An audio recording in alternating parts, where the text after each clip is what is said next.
So guys, this group is asking the president Tinubu to resign because they are tired of this docile kind of leadership that we are seeing in Nigeria. It appears Nigeria does not even have a president as it stands now.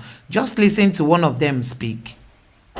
Tinubu should resign as president of Nigeria because he does not have respect for the life of Nigerians. Say aye! Aye! So therefore, we from the Vote Must Count International Initiative and the Nigerian people have finally, officially asked Ahmed Bola Tinubu to please excuse us and hand over power to somebody who is competent. Thank you so much. We are here. If they want to arrest us, let them arrest us. The arrest of any Nigerian is not in the hands of anybody. Nigeria is the property of all Nigerians. No Nigerian is more Nigerian than any Nigerian. So therefore, we are taking back our country and we are not going back. Thank you. So the actions of our leaders is what is emboldening these terrorists. That is why they are not afraid of anybody. And as it stands now, it appears Nigeria does not have any leader because nobody is doing anything to secure the lives of the people in Plateau State. It will even shock you that these terrorists have given another warning that they are coming for a second round of the attack. Just listen to this. While I was driving down from Jos to this place, I received a call. A letter was sent to my own village where the terrorists that the attackers are going to invade on the 29th of this December. And I want to assure you... Wait a minute. Yes. A letter about an impending invasion all was of the sent attacks, to your community. Yes. All the attacks were orchestrated. There was a letter to that effect that was dropped by an anonymous person intimating the residents of Mangu local government, to be precise, that there will be attacks. And when that does happen, for instance, in this case, does anyone report to the police or the authorities? They received about 37 distress calls. That is Operation Safe Haven or the Joint Task Force. About 37 distress calls, yet nothing was done. But in those communities, we also understand that there are some Fulanis who also live in those communities. They were also caught in that attack. Well, I want to assure you that that is a narrative that cannot be substantiated, because all the casualties that we're talking about are in communities inhabited by Christians.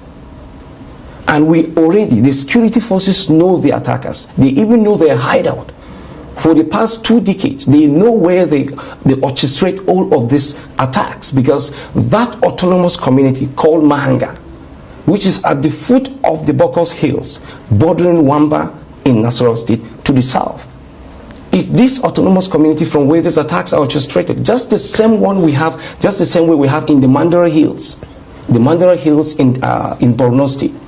For instance, the military relocated an entire community of about 11,000 people, leaving the entire Damboa road free for the terrorists to operate freely. They even collect tolls on the roads, as if we were in a banana republic. Section 14B of the 1999 Constitution, as amended, stipulates that the welfare and security of the people shall be the primary purpose of government, without which government loses its legitimacy.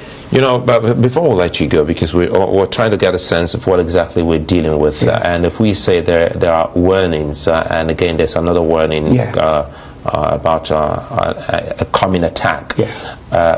You say, let's get this straight. You're saying that these warnings are also communicated to the authorities, and still nothing is done to protect the people. Yes, and these attacks could last for as long as 12 to 24 hours, and there is no security presence whatsoever. All the attacks were and in this coming attack, or that a letter has been communicated to the community. You don't mind naming the community, perhaps? Pushit community in Mangu local government area. Pushit, P-U-S-H-I-T. Pushit community in Mangu local government area of Plateau State. A letter was sent today that they are going to attack on the 29th, and I want to assure you that anything changed apart from this communication since the president ordered a pursuit on possible apprehension of those who carried out this attack? Has anything happened? No, the attacks are still going on, and there is no any response from the security authorities. And I want you to know something. General T.Y. Danjuma alleged that the military colludes with these insurgents or terrorists to unleash terror on unsuspecting or innocent citizens. The entire Nigerian space was caught up with a lot of, all manner of accusations, name calling, and all of that. Are we not seeing that happening today? So, guys, according to what this man just said now, that the terrorists told them that they were going to be invading their community again on the 29th of this month. That happened today. You can see the headline coming from Channels Television that bandits invaded another community in Plateau State today, the 29th. So each time these bandits come out and tell the people they are going to come for attack, they will actually want to, actualize it. And that is because they fear nobody. They feel the security agents are on their side. And you can see Mr. Gumi is telling Tinubu not to waste his money in buying weapons. He should rather go and negotiate with the terrorists, Nigerians. Tinubu should be battling now between, pleasing Nigerians and protecting his own political interests, because if he goes against these people, he might be afraid the northerners might not want to align with him. It is sad. People are grieving. People are in pains, and we, even as we appreciate, the concern showed by the vice president and his entourage, to come and visit people in the hospitals and condone with them. It does not really change anything, sorry to say that, because these attacks have gone on Suleiman for quite some time. Barikin Ladi, which is part of the local government that was attacked, has been attacked consecutively during the Yuletide period, precisely the Christmas, right? And if these attacks have been carried on at a seasonal period consecutively for 1, 2, 3 years, it is the expectation of the people that our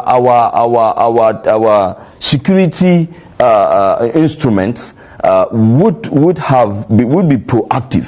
Because I remember as a journalist sitting heading Reuters Northern Nigeria when Boko Haram was very hot, and also the insurgency, we could forecast and say, okay, this is Salah. Our reporters, our correspondents in Borno State, Yobe, Kaduna, and Plateau State be out there, be on the alert, something could happen. So if a news agency, can understand the security dynamics this way, then the military, the security apparatus absolutely know this. So if they know this, and yet these attacks happened last year in Barikin Ladi, it happened in 2002, it has been happening all over these years, then how comes an attack will still happen at the same period that it has been happening, and people will be killed, not 12, not 20, not 50, not 100, we are talking about 200 now? So how do you expect the people to react? So I will tell you, Suleiman and Nigerians, that we are not particularly happy with what is going on. We are still in pains. Our questions are yet to be answered. Yes, we've had the assurance from the vice president, but what we really want to see now. So guys, there was this revelation that was dropped by Mr. Obadiah before he died. He's late now, but I think this is very, very important for every Nigerian to listen to what this man said. A very powerful revelation which the security agents have not come out to renounce it or to say, oh, we are not part of this. Nigerians, listen to why this war is not going to be ending anytime soon. Just take a look at this. In fact, it is not only unable, it is unwilling, and we have good reason to feel that they are part and parcel of the killers. Let me make some revelations to you. That's a very big allegation, Dr. Obadiah. The government is part and parcel of the killers. Yes. That's big. Yes. Yeah. Okay. How would the government just say, oh, it is revenge killing and so on? Then you leave it there. Oh, because it is revenge killing and so on and so forth. The body language of the state government shows clearly that they have a hand in the killings. No doubt about it. Because, you see, General Abacha famously said that if an insurgency lasts for more than 2 days, the government knows. That is the reality and the truth. And let me make some revelations, because some of us also have our own intelligence networks. Okay. Have met with some of the bandits. We have met with some of their high commanders. 1 or 2 who have repented. They have sat down with us, not once, not twice. They told us that one of the northern governors is the commander of Boko Haram in Nigeria. Boko Haram and the bandits are one and the same thing. They have a sophisticated network. During this lockdown, their planes were moving up and down as though there was no lockdown. Moving ammunitions, moving logistics, moving money, and distributing them in different parts of the country. They are already in the south, in the rainforest of the south. They are everywhere. They told us that when they finish these rural killings, they will move to phase 2. The phase 2 is they will go into the urban cities, going from house to house, killing prominent people. I can tell you, this is the game plan. They want to start a civil war in Nigeria. Don't joke with what I'm saying. I have a PhD from Oxford University. I'm a central banker. We don't talk nonsense. So don't joke with what I'm telling you. I have this from the highest possible authority, higher authorities of some of the commanders of the killers and Boko Haram. You said northern governors, past or present, Dr. Badaya? No, current. No, they said one of them is the commander of Boko Haram in Nigeria. One of them. And they are not looking for money. They have more than enough money. In fact, he told me they just came back from one of the Middle East countries in private jet, full of ammunition and dollars. So Nigerians, you have seen why this war is not going to end anytime soon, because we have powerful people involved. It's not just about the mere Fulani man you see parading his cow all over the places. No, there are powerful people behind these people. No doubt they will boldly write a letter to a community and inform them that they are coming for attack and that they are going to execute what they just said, you know. And another day they will still send another letter without any fear of the security agents, you know, coming after them. Nigeria, this is a big problem for us. But I want to insist that this is a new administration, and I'm hoping that it's going to be different. One of the comments that we got online was the fact that President Bola Ahmed Tinubu has not visited. He is the head of the family at this point. When your child dies, you go and condole with the family and bury your children properly, correct? Everywhere, across the world, if an incident like this occurs, the first person that you'll see out there is the president. Rufai, I know you did make that comment, and yes. I would like to align with you, because we want this not to be the same type of situation that we've been hearing for years. And also the fact that the governor of Plateau State, which I'll take as well, he did attend that jollificating visit, like you mentioned yesterday, with President Bola Ahmed Tinubu. He actually attended the party at the same time. It is not the right optics that we see here. I mean, that is the picture that was circulating, and he did come under fire. Let me take a DEC tweet before I come to you, Rufai. DEC wrote, #Plateau Massacre. The governors did not find it fit or right to visit Bokos in Plateau State, where over 120 people were killed and families thrown into grieving, but found it good to converge in Lagos and visit Bola Ahmed Tinubu. You see how upset people are. So, you see, and I made an explanation earlier on, and I say, you see, it comes from a place of mental, hitherto torture. A lot of Nigerians have been tortured mentally without knowing. We come from a long line at first of colonialists. No, let me even chat a historiography. We come from a long line of culture where leaders are not to be challenged. In Yoruba culture, what do we call a king? We say Kabiyesi. What it means is nobody dares ask you anything. So then afterwards, after the British came, and the amalgamation, they came late 1800s. I mean, okay, they came late 1800s when Kosoko and Akitoye, that was their in-route amalgamation. First amalgamation 1906, proper amalgamation 1914, Northern Southern Protectorate. The colonialists now became the next Kabiyesi that we couldn't ask them anything. You know, the likes of Lugard became a brute and a terrible human being. Then it now cascaded into the first set of freedom fighters. When they finally got the power and became leader, they now became the first set of Kabiyesi. Then we had corruption, we had many things. I don't want to mention leaders of those days. Then we had the military incursion. Then we're now back to civilian. So it has always been a Kabiyesi. So we are not known to hold our leaders accountable. So when we hold them accountable, it's not cultural. Because everybody goes to leaders for benefits, for what you carry on for Christmas and all of that. But it doesn't make it right. The first person that should have been there is the President of the Federal Republic of Nigeria. He swore by it. Absolutely. To defend his people, to defend the Constitution, to defend the rights. He said he's going to defend the Constitution. Doesn't the Constitution say people have freedom of association or movement? The constitutional rights of the people in Bokos were violated. Blood is all of our hands. And what happened? The president was not there to defend the constitutional rights of the people.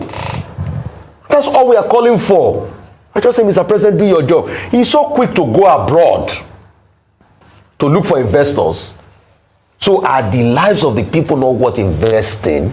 It's the optics. And not visiting, I say kudos to the vice president. A lot of people have made the argument that the president and the vice president is, no, I'm sorry, I don't buy the argument. It's the president people voted for on the ticket. Yes, absolutely. He's the head of the ticket. When they returned presidential candidates in the election, they returned Bola Ahmed Tinubu first. Yes, the vice president, yeah, but he's the one they voted for. Yes. So please, I think this should be the last time in terms of national crisis we're calling our leaders. Some have even further made the argument that the President Buhari go to a war. So I now look at that again. So Buhari has become a standard. Yeah. No, I mean, is that the standard we want to set? It's a new administration we expect. It's got to be different. And for Governor Mofwanga is jollificating and all of that. He should be careful. I beg him, he should be careful. What the people of those areas need is love, is peace. They just want to live. These people are poor, Audrey. They are mostly potato farmers. Bokos, mango, and some like potato farmers. Please, let us do what is right. And it's not because we have anything against the president. If the president goes there, we will celebrate him. But it's just what is right. So I understand those that are saying, no, the vice president has got... No. The president must be there. Accountability must start. I know we don't have that culture of accountability. So I excuse dissenting opinion about. We don't have the culture of accountability. It's holding government accountable like we're doing our rights. It's not a Nigerian thing. But we need to start developing it. Yes, this is different at this point. Ayo. Yeah, I totally agree with your line of thought, both Rufai and OG, and the fact that I believe that the president missed a fine moment to demonstrate very strong leadership abilities and leadership skills. When we have incidents like this in other parts of the world, the leader, there's nothing like Christmas. There's nothing like meetings, you suspend everything. And I think it also points to the fact that because of the number of violent attacks in that area and also in other parts of Nigeria, we've become quite desensitized to death tolls. So when we hear 150 people killed, only 150, last year, it's a competition of numbers. Because only earlier this year, in June of this year, the same Bokos local government area, Mangu local, 150 people were killed over 3 weeks. That you brought that this point same up. year. I love it. A month afterwards, and by that time, President Tinubu had been sworn in, but let's excuse him. At that time, he had just come into office, so he was just, putting things together. 6 months, 7 months down the line, the same thing happened, despite the promises that were made in July to the governor of the state when the IGL police visited him alongside the commanding officer of Operation Safe Haven from the military. They said they were going to put out, equip the officers, ensure we will not have a repeat of this. What do we have 5 months after that visit? Another attack, and now possibly the numbers will top those numbers. But guess what? Business as usual, governors are still going to meet. It shows that we've become desensitized over the years to death tolls. A small incident, and let me use that word very lightly, happens in other parts of the world. You see Nigerians shouting, I stand with Israel, I stand with Palestine. We are talking about the problems that plague other people. When 7 people are killed by a deranged person in the US, we are talking, it makes headlines on international media. Nigeria follows suit. When 150 people die in our own country, initially we're like, okay, 2 days later, 3 days later, we're not even talking about the fact that VP went to visit. He went 3 days later, so he had spent Christmas with his family, he had gone to Lagos to see the president, and then he went to see the people of Bogos who did not have Christmas. I think this is a big issue, and I'm glad that we're saying it's not business as usual. The previous administration must never be a standard of leadership. That was horrible, it was terrible, it was criticized, and we are hoping for better.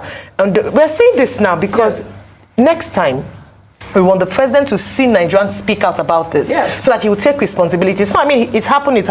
But next time, when things happen, he must be at the forefront of showing empathy. He must really, it's not just about statements. He must see the people, visit them, let them see a leader, a true leader in our president. Absolutely. Dr. Bati, you did make the point earlier.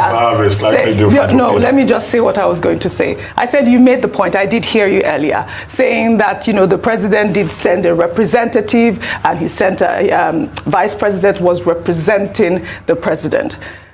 I mean, only last month, or is it this month, in Kaduna State, there was that mishap that happened, the bombing. Guess who went there? The vice president. It was the vice president who represented the president. So at this point, we are calling and encouraging the president to visit people, victims in this type of situation. Dr. Bati. See, I worked in the press. So guys, you can see that Nigeria needs, a special set of people as leaders. We don't want these people who are just after their own political interests, not the interests of the people.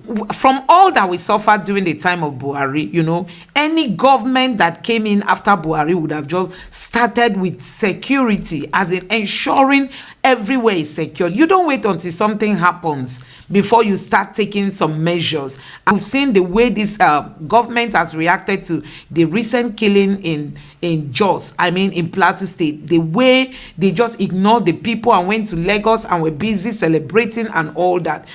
People have given it so many and different interpretations, because this is not what leadership is all about. Leadership is you putting yourself in the shoes of others so that you feel their pains and understand what they are going through. Let me know what you think about this in the comment section below. Please don't forget to subscribe to the channel, turn on the notification bell. Please give this video a like so that YouTube can recommend it to others. And let me know what you think in the comment section below. Thank you.